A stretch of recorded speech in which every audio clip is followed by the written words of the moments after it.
ہم نے ایک رسالہ لکھا تھا تحقیق مسئلہ تراویح، اس کی تمہید میں یہ بات لکھی تھی کہ 1290 ہجری میں نبی اقدس صلی اللہ تعالی علیہ وسلم کے وصال پاک کے 1280 سال بعد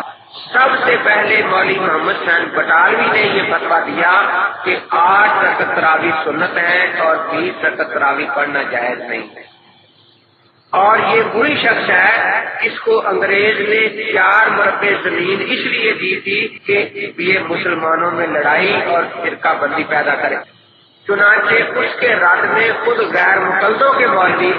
اور اس کے استاد بھائی مولوی غلام رسول صاحب قلعہ میاں سنگھ والے نے پورا رسالہ فارسی میں لکھا، اور اس میں لکھا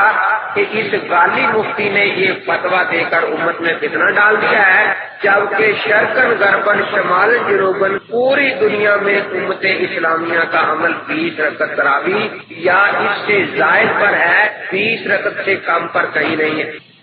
تو ہم نے وہاں یہ لکھا تھا کہ 1290 سے پہلے پوری اسلامی دنیا میں ایک مسجد کا ایسا نشان اور پتہ بتایا جائے جہاں 8 رکعت تراویح باجماعت پورا مہینہ ادا کی گئی ہو۔ پورے 1300 سال میں ایک مسجد کا بھی آج تک وہ پتہ نشان ہمیں نہیں دے سکے کہ پورا رمضان 8 رکعت تراویح باجماعت اول وقت میں ادا کی گئی ہوں، اس میں قرآن ختم ہوا ہو اور 20 رکعت تراویح کے بدعت ہونے کے فتوے جاری ہوئے ہوں۔ یہ ملکہ وکٹوریہ کے دور سے پہلے 1290 سے پہلے کہیں بھی ثابت۔ کہ غیر مقلد مجھے کہنے لگا کہ آپ خلفائے راشدین کے طریقے پر عمل کرتے ہیں۔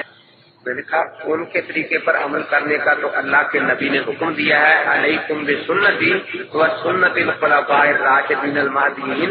لیکن آپ جو ملکہ وکٹوریہ کے دور کی باتیں لے رہے ہیں اس بارے میں تو ہمیں آج تک کوئی حدیث نہیں ملی۔ عجیب بات ہے کہ خلفائے راشدین کے طریقے کو اپنانا تو دان کا باعث بن رہا ہو، اور ملکہ وکٹوریہ کے دور میں جو بدعت شروع ہوئی ہے اس کو اپنانا جو ہے وہ سنت قرار دیا جا رہا ہو۔